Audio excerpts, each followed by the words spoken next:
let's talk about Iran, because we saw news coming off of Capitol Hill yesterday putting different time frames on Iran's capability to enrich uranium and to have a bomb, essentially. Do you agree with General Cartwright's assessment that we're looking at a year here for those enriched capabilities? I do. And then beyond that, then other activities that would be required. And those are somewhat worst case timelines, I think, although he also did say that it could stretch out for several, even up to 5 years.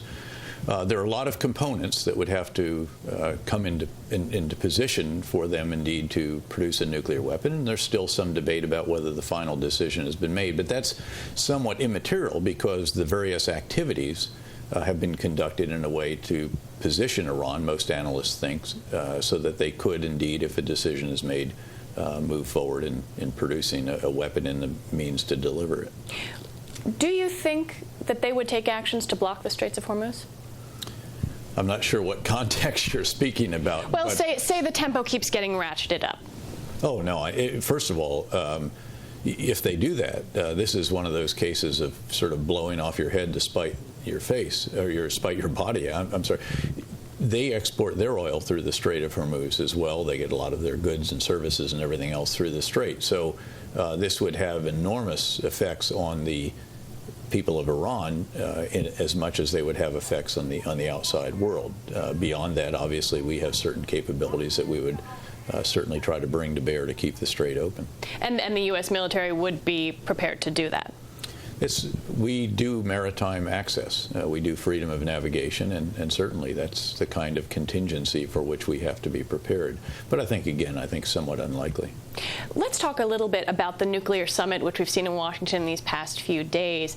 How significant do you think China's stance is in terms of engaging Iran, moving toward a global posture on sanctions toward Iran?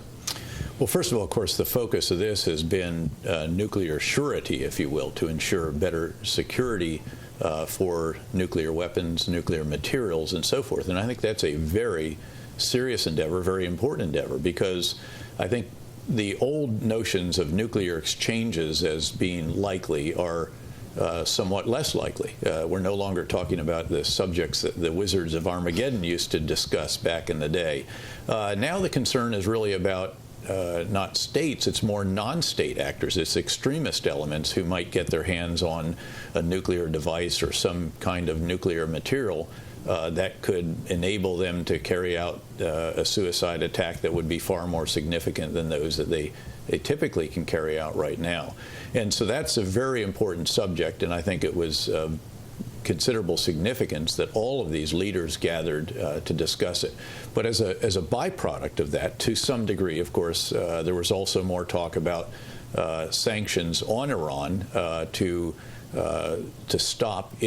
get a serious message across that this continued apparent pursuit of nuclear weapons is something that the world does not accept. And the fact that China has indicated a greater willingness to support that Russia has indicated a willingness to support, and so forth, this is very significant.